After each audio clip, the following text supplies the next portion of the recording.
Bonjour à tous, j'espère que vous allez bien et que vos finances vont bien. On se retrouve pour une nouvelle vidéo. Aujourd'hui, on va regarder ensemble comment faire pour obtenir 40 000 € net de revenus passifs par an.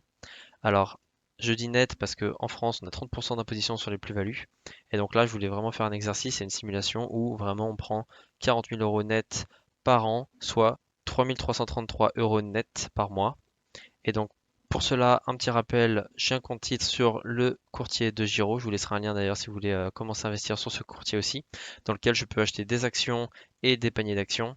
Et ce qui me permet de pouvoir associer à la fois un peu une petite partie risquée où je m'expose directement à la croissance ou décroissance des entreprises ou à des paniers d'actions qui représentent les indices de milliers d'entreprises. Et donc forcément, c'est la partie un peu moins risquée de ce portefeuille boursier. Et donc quand on parle de revenus passifs, surtout quand on a un objectif de 40 000 € net par an, on va plutôt les s'intéresser sur des revenus moins risqués, donc des paniers d'actions qui nous permettent de nous exposer à différentes entreprises et pas seulement à quelques entreprises. Et donc j'en ai 5 dans mon portefeuille. Et donc je vous ai préparé un Google Sheet dans lequel on va pouvoir regarder ensemble combien il faudrait d'argent au total pour avoir un revenu annuel de 40 000 € net par an. Donc pour commencer, on a mon ETF du S&P 500. Donc le S&P 500, je le rappelle pour ceux qui ne le savent pas, c'est un indice qui suit les performances des 500 plus grandes entreprises américaines. Et donc lui aujourd'hui propose un dividende à 1,08%, ce qui est assez bas. Attention, dans cette vidéo, c'est juste de la théorie. On regarde combien est-ce qu'il faudrait en mettant dans un ETF pour avoir 40 000 € net. Mais il faut savoir que dans la réalité, on va plutôt essayer de prendre plusieurs paniers d'actions pour se diversifier au maximum. Là, par exemple, le S&P 500, si on va regarder, on regarde ses positions, forcément, ça représente les entreprises américaines. Donc on a 96% exposés aux États-Unis. Bien sûr qu'on va pas faire un all-in dans ce panier d'actions, sinon on est trop impacté par les fluctuations américaines. Mais c'est quand même intéressant de pouvoir se projeter et se dire, ok, combien il faudrait avec 1,08% de cash pour avoir un 40 000 € net par an. Et donc je ne fais pas durer le suspense plus longtemps, il nous faut 5 291 000 €. Donc là forcément, c'est pas trop ce qu'on cherche. Ça paraît beaucoup trop, c'est beaucoup trop gros. C'est beaucoup trop gros. On va aller continuer cette fois avec le MSCI World. Le MSCI World qui est peut-être déjà moins risqué, je vous le montre quand même.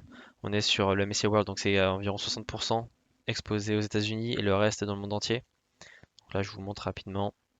On a des positions à 69% aux États-Unis et dans le reste du monde, avec une exposition à différents secteurs. Donc c'est pas mal. Par contre, on est sur un dividende qui est à 1,51%, et donc, comme vous l'avez vu, dans ce cas-là, il faudrait 2 649 000 €. Donc là, vous voyez quand même qu'on a juste augmenté de quelques pourcents, 0, quelques pourcents, et on a quand même déjà bien descendu en termes de montant requis pour toucher 40 000 € net par an. Donc vous allez voir que plus on va avancer, et forcément plus on va se rapprocher d'un montant atteignable. Et donc là, pour 2,10% sur mon SPDR US Dividend Aristocrate, et donc là, on est plutôt sur du 1 904 000. Alors pour cet ETF SPDR US Dividend Aristocrate, on est sur des grandes entreprises qui versent des dividendes, mais on est sur 133 entreprises, ce qui n'est pas énorme, et on est très très très exposé aux États-Unis. Donc encore une fois, c'est pas une bonne idée d'investir tout dans dans ce panier, mais bon, là c'est pour l'exercice. On continue. Alors cette fois avec mon Vanek Morningstar Developing Market. Là, on est sur des dividendes à 4,45%, soit un peu plus du double. Donc là, ça commence à devenir intéressant. Si on va le regarder sur Just ETF pour voir un peu sa composition, donc j'ai 30% de mon exposition des ETF dedans. Donc lui, on est sur 99 entreprises. Sa position est très diversifiée. On est aux États-Unis à 21%, France 13%, etc. Je vous laisse regarder. Pour le secteur, on reste diversifié. Et on est pour le Vanek Morningstar à un dividende de 4,45%. Et quand on va regarder sur le Excel, on voit que avec cet ETF, il nous faudrait 898 000 € pour toucher 40 000 € net par an. Ok, donc là on est descendu en dessous du million. Donc vous imaginez que maintenant avec le iShare Stocks Global Select Dividend, qui a un dividende de 5,30%, on devrait avoir aussi un montant un peu plus bas. Je vous montre quand même celui-là, le iShare Stock, dans quelques secondes. Et donc lui, il est sur 100 entreprises avec un dividende à 5,30%. Ses expositions, on est très diversifié aussi, dans les secteurs d'activité aussi. On est sur 100 entreprises, alors après, c'est pas énorme aussi, donc à voir. Mais en tout cas, il y a un très beau dividende, un très beau rendement. Et là, avec celui-là, si on mettait tout dans ce panier, on aurait besoin de 754 000 euros au total, pour avoir 40 000 euros net par an.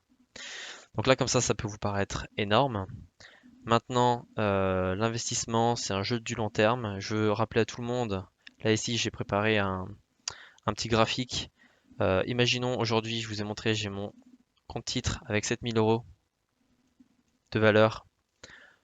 On a une moyenne de croissance sur les marchés américains depuis 30-40 ans à 10% par an. Et donc je vous ai fait l'exercice ici.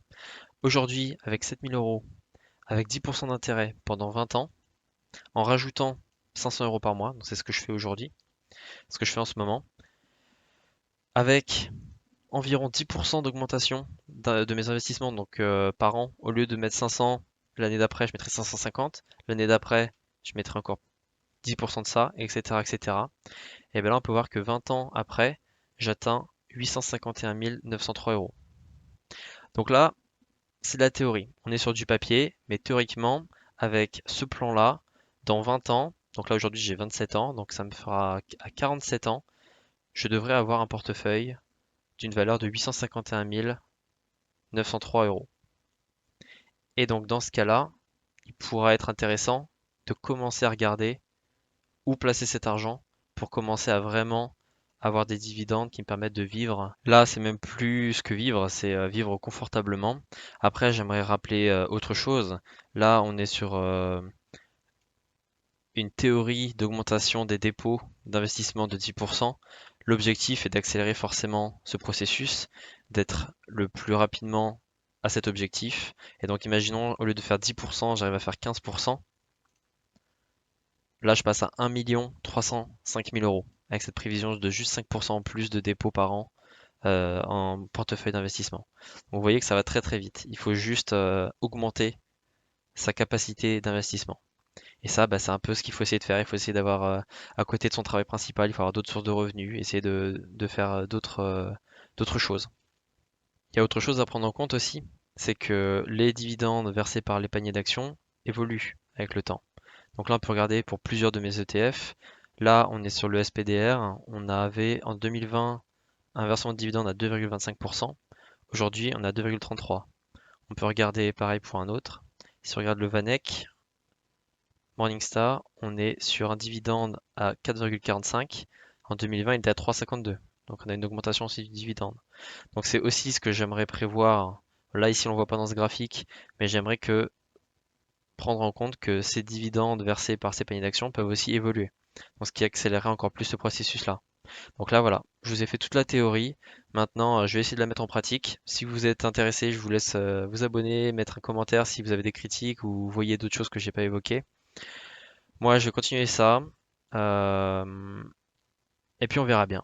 Je vous souhaite une bonne journée. Prenez soin de vous, prenez soin de vos finances et à la prochaine. Salut!